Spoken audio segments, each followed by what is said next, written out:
warahmatullahi wabarakatuh.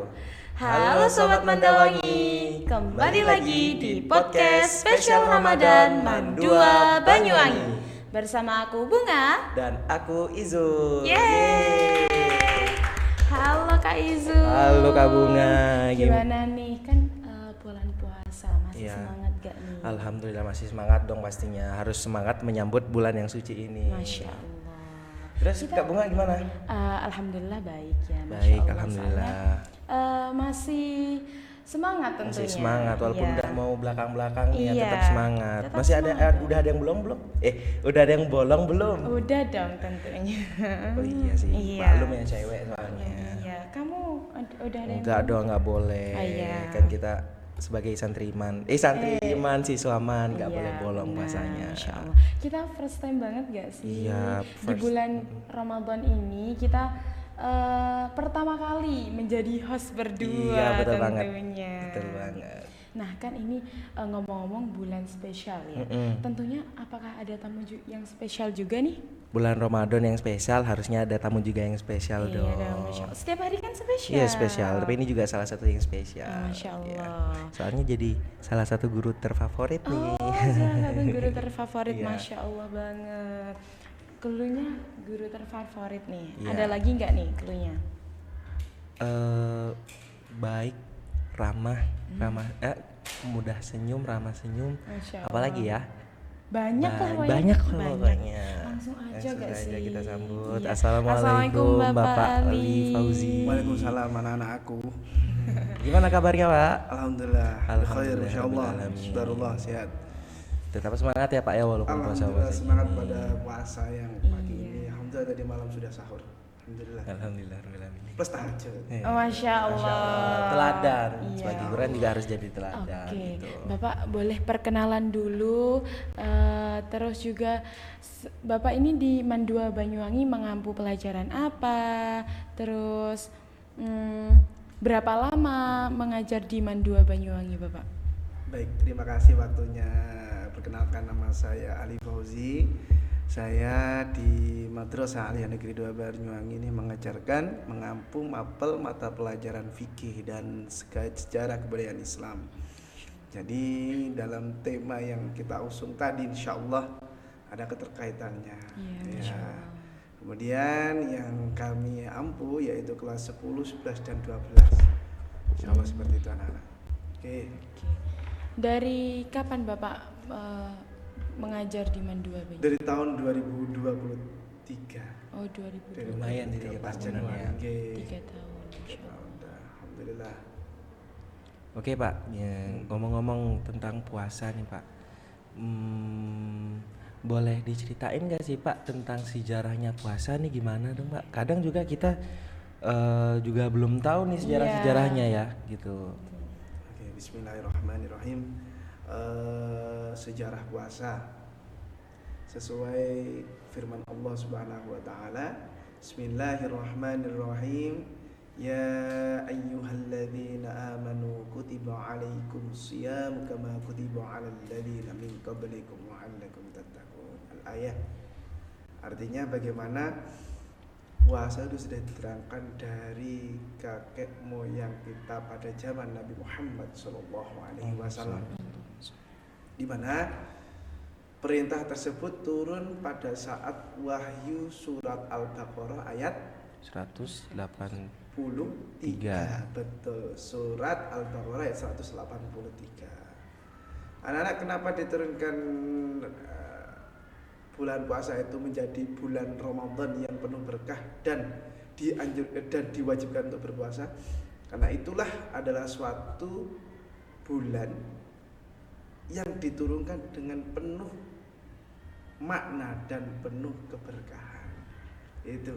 Jadi ceritanya apa ya? Langsung perintah dari Allah lewat malaikat Jibril dan diturunkan kepada Rasulullah. Ini salah satu perintah yang sama dengan halnya zakat, yang sama halnya dengan haji. Namun beda lagi kalau dengan sholat. Sholat itu kalau dapat perintah itu tidak mudah, karena Kanjeng Nabi Muhammad sebelum diajak ke Sidratul Muntaha, beliau diuji oleh Allah Subhanahu wa taala dengan tahun kesedihan beliau. tahun kesedihan, di mana Rasulullah itu ditinggal oleh paman dan istrinya Sayyidah Khadijah dan pamannya Abu Thalib yang selalu menjadi pelindungnya. Itu baru diajak Isra wal Mi'raj. Di situ di Mi'rajnya itu ketika di Sidratul Muntaha baru diberi perintah sholat anak-anak. Maka ibadah Ramadan ini adalah ibadah yang wajib kita lakukan. Seperti halnya zakat, puasa, haji sama. Nggih. Pun ada lagi nggih.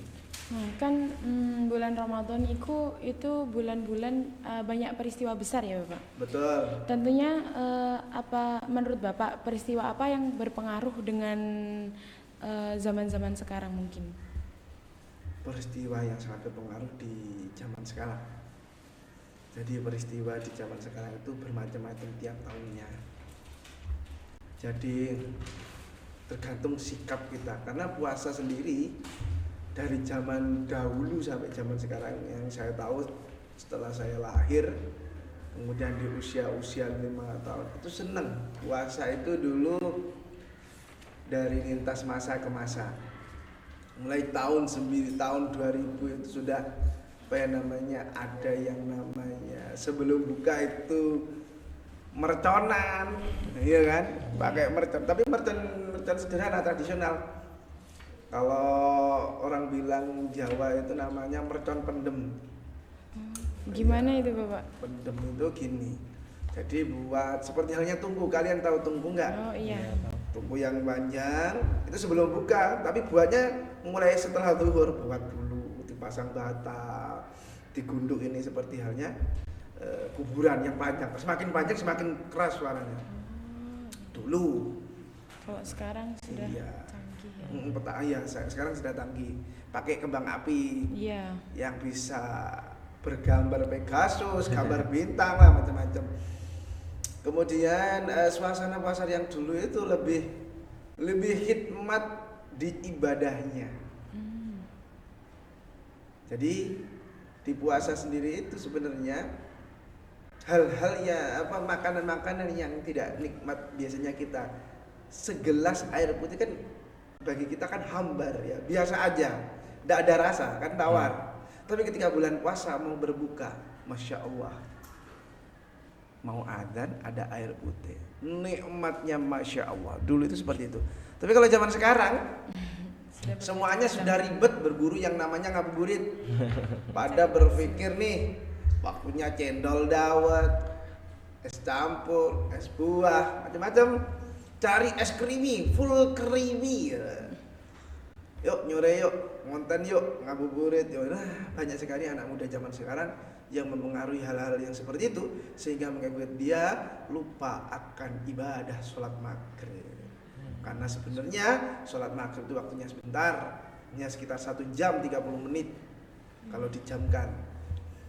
Tuh anak-anak, ini hanya lintas daripada suasana ya, suasana bulan Ramadan. Oke. Ada lagi mungkin? Tadi itu kan Bapak nyebutin kalau misalkan kebanyakan anak muda tuh sekarang dia tuh menghabiskan bulan puasanya dengan kalau mau buka puasa nih ngabuburit sampai lupa waktu gitu.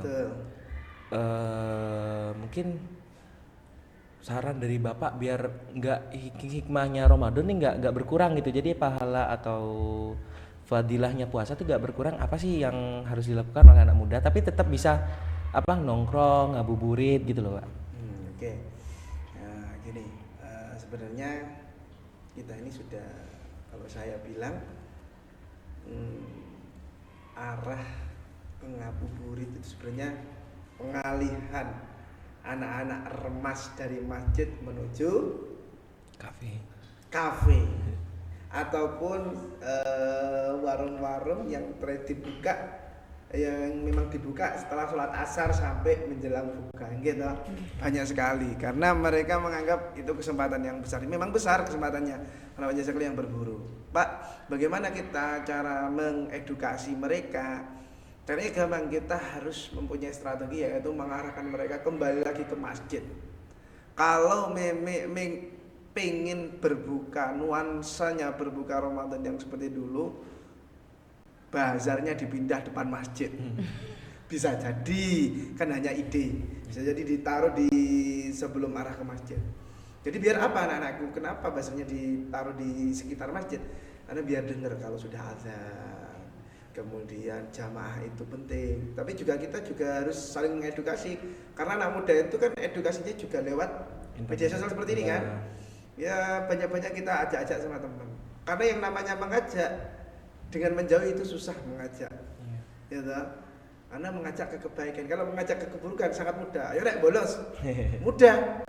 Ayo rek, kita berpuasa yang kuat, gemokel, jangan berkata buruk dan lain-lain. Itu susah rek.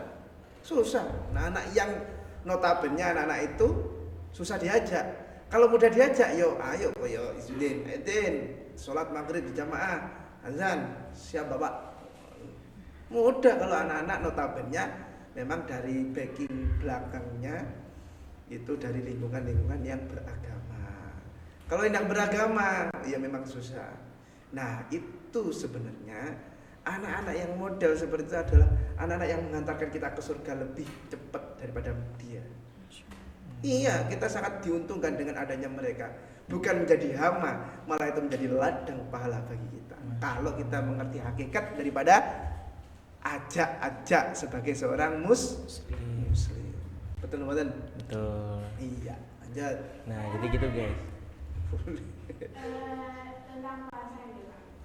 Kalau misalnya kita di tahun kemarin ada hutang puasa, tapi belum lunas itu dikali 2, bayarnya itu dikali 2 atau tetap ditambahin hutang puasa yang tahun ini? Hutang puasa bagi perempuan pasti juga ada hutang puasa anak-anak. Oke, misal nih kalian belum lunas, ya kan? Belum lunas di bulan Ramadan kemarin, misalkan tinggal 4 ya. Kemudian hutang lagi, tambah 4 lagi. Ya di sahur sebanyak 8. Berarti yang kemarin itu nggak dikali 2? Enggak, tambah aja 8. Oke, itu anak-anakku. Jadi memang puasa itu ibadah yang wajib diganti. Hukumnya fardu ain, bukan fardu kifayah anakku. Fardu ain. Makanya dari itu eman-eman sekali kalau kita itu tidak bisa mengganti atau mengqadha daripada puasa ataupun sholat. Sholat itu tiap hari, bahkan yang tiap hari itu sering dilupakan daripada yang Bulanan tahunan. bulan dan tahunan. Maka dari itu pentingnya kita memperhatikan ibadah tadi. Memang khusus sholat 5 waktu yang awalnya 50 waktu menjadi 5 waktu loh. Kanjeng Nabi sampai apa? Malu, jaluk keringanan, minta keringanan kepada Allah Subhanahu wa taala. Sampai malu. Siapa yang perintah? Nabi Musa alaihi salam minta keringanan. Sampai dijadikan 3 waktu tidak mau Nabi Muhammad karena sudah merasa malu. Wong 5 aja banyak yang ditinggalkan kata Nabi Musa. Memang nyatanya seperti itu. 5 aja sering ditinggalkan. Nah ini zaman-zaman dimana ilmu-ilmu agama, syariat-syariat agama banyak yang tidak ditegakkan.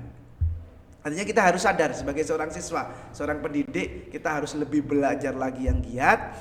Kita tegakkan lagi tentang syariat. Semoga kita mendapatkan manfaat fitini wa dunya wal akhirat. Amin Allahumma. Amin. Iya, seperti itu ada.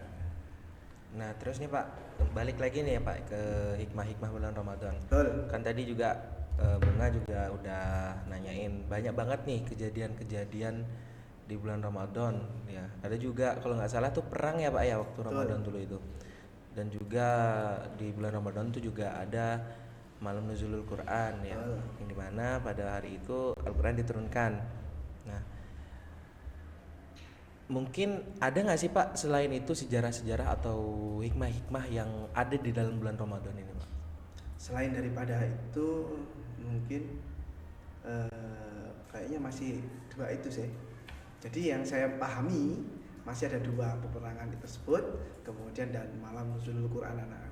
Bagaimana nuzulul Quran itu di mana banyak sekali dari kita separuh dari bulan puasa yang terakhir itu diyakini ada nuzulul Quran atau malam Lailatul Qadar.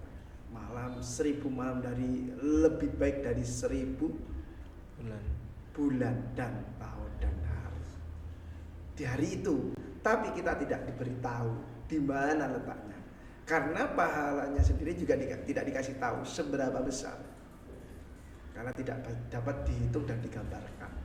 Karena sebesar itu pahala yang diberikan oleh Allah di malam nuzulul Quran ataupun Lailatul Qadar. Nah, dalam bulan Ramadan sendiri sesuai omongan orang tua kita itu antara lain adalah pintu-pintu surga dibuka.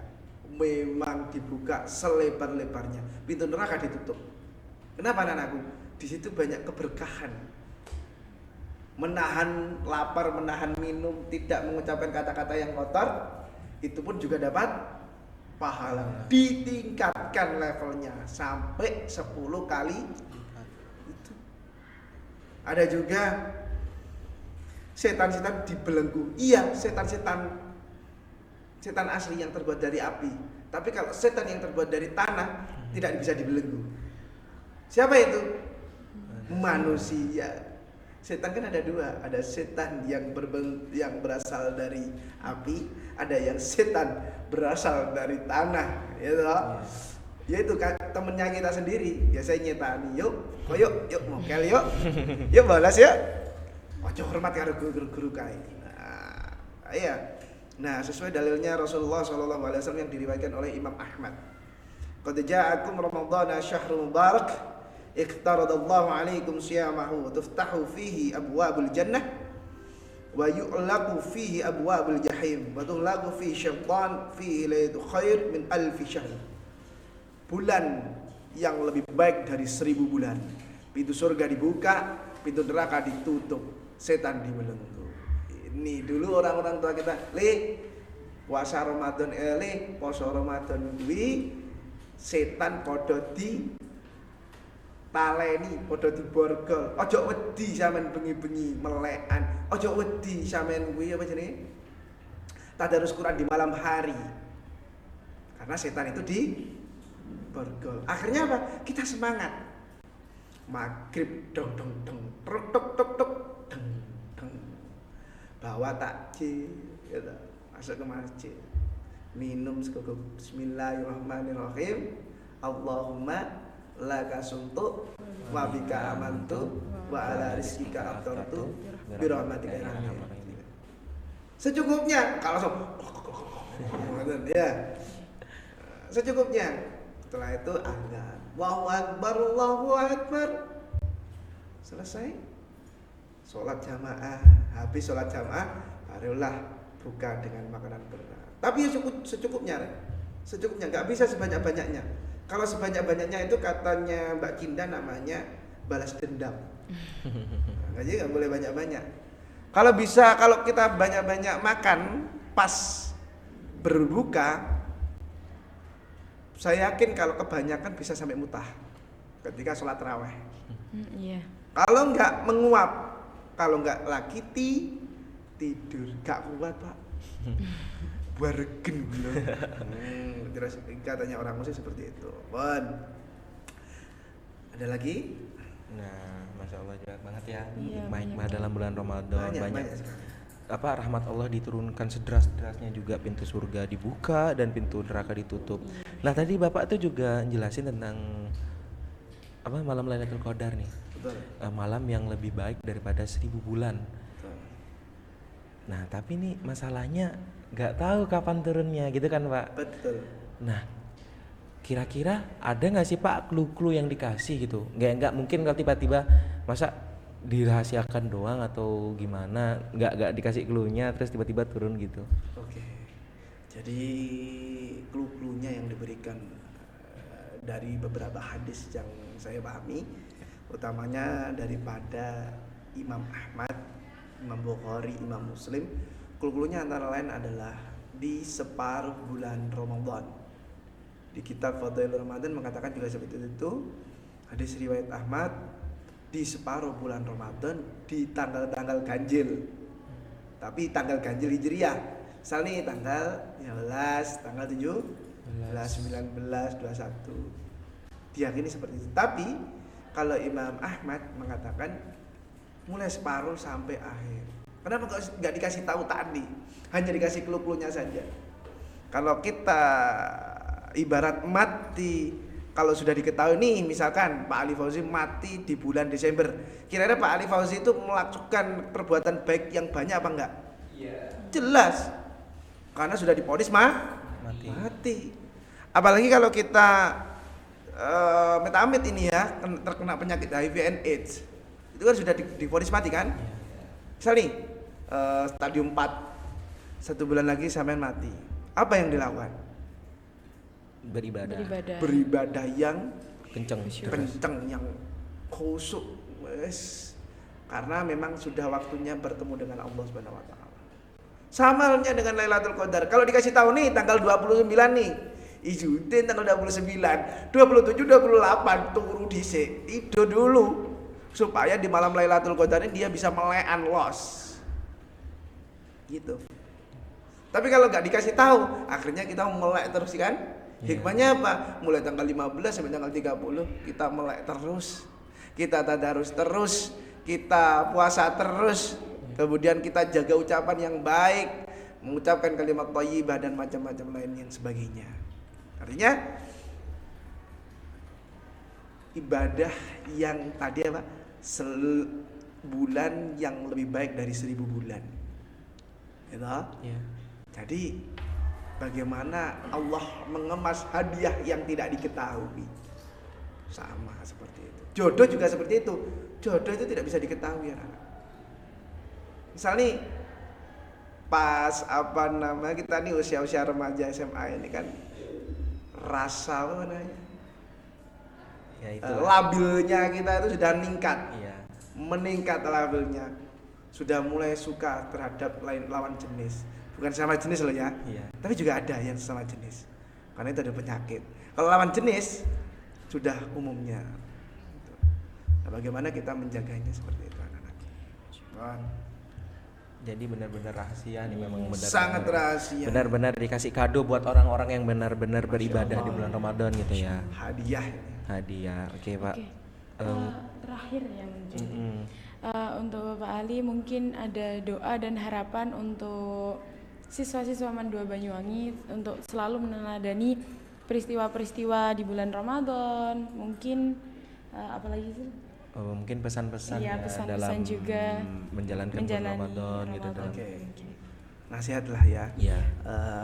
Bagi anak-anakku, siswa-siswi Mandua Banyuwangi, santri-santriwati Mahat Al-Qasimi utamanya, dan seluruh dewan guru yang ada di Mandua Banyuwangi, dalam berpuasa ini kita lakukan dengan sepenuh hati, ikhlas tanpa tekanan, ikhlas karena menjalankan perintah Allah yang hukumnya wajib, ikhlas karena ridallahu, ikhlas menjalani semuanya lah pokoknya.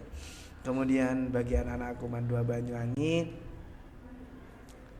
untuk meningkatkan kita dalam menjalani bulan puasa ini, kurangi melihat konten-konten TikTok, IG ataupun Facebook, YouTube yang bernuansa tidak mendukung atau tidak mensupport tentang bulan Ramadan, alias TikTok yang menggambarkan kemokelan. Apa ya, mokel itu membatalkan puasa, ataupun melihat kuliner di jam-jam puasa. Jangan sampai. Ataupun melihat konten-konten food vlogger yang bikin ngiler, bahkan dia ngiler tenan. Jangan sampai. Tolong ketika kalian di bulan puasa, kalau memang kalian bermain medsos pas puasa nih, setelah sholat zuhur, baca Quran dulu. Setelah baca Quran, lihat konten-konten, misal nih konten Sari Tilawah Quran ataupun Muslim Traveler yang kalian ketahui bagaimana Ramadan yang dijalankan di Eropa Timur, misal di Swiss, Austria ataupun di Inggris, ataupun Ramadan yang tidak pernah malam, yaitu di Swedia ada, atau Ramadan yang penuh dengan malamnya, siangnya sebentar, di mana? Di Siberia, Rusia. Ya seperti itu. Jadi kita tahu bahwasannya di setiap belahan negara itu Ramadannya belum tentu sama, rasanya berbeda, tapi intinya sama, yaitu Puasa. Ramadan. Ya seperti itu anak-anakku. Jadi pesan Bapak adalah jalani puasa ini dengan penuh keikhlasan dan penuh keberkahan. Song-song 1000 pahala, song-song juta-juta pahala, dan masuklah surga di tempat asli kita, yaitu tempatnya manusia, tempatnya Nabi Adam alaihissalam, tempatnya Nabi Muhammad sallallahu alaihi wasallam. Amin Allahumma. Amin ya rabbal Insyaallah. Nah, jadi gitu udah banyak banget ya yang udah Iya. disampaikan sama Bapak Ali Fauzi. Juga pesan-pesannya tadi yang Masya Allah semoga bisa kita amalkan dalam kehidupan sehari-hari. Boleh kok kita scrolling, main TikTok, main IG, Facebook. Bermanfaat. Asalkan bermanfaat juga buat belajar ya, Iya, kan belajar. juga nambah ilmu, nambah pengetahuan, juga bisa menjadi ibadah ya Pak ya. Betul. Ya. Mungkin sudah ya. Ya mungkin sudah ya Pak ya. Terima kasih banyak Terima Bapak kasih, Ali Bapak. atas waktu dan kesempatannya. Sama-sama. Oke. Terima kasih juga buat para penonton setia Mandua Banyuwangi telah menonton video ini. Jangan lupa apa, Jul? Jangan lupa like, subscribe, dan juga share video ini ke teman, saudara, kerabat, sahabat, dan lain-lain. Biar juga semoga juga menambah ilmu dan juga menjadi amal jariah gitu Iya, ya. Masya Allah. Amin ya rabbal alamin. Mungkin Mungkin ya kurangnya kurangnya kita gimana ya? Wassalamualaikum Wassalamualaikum warahmatullahi wabarakatuh. Waalaikumsalam.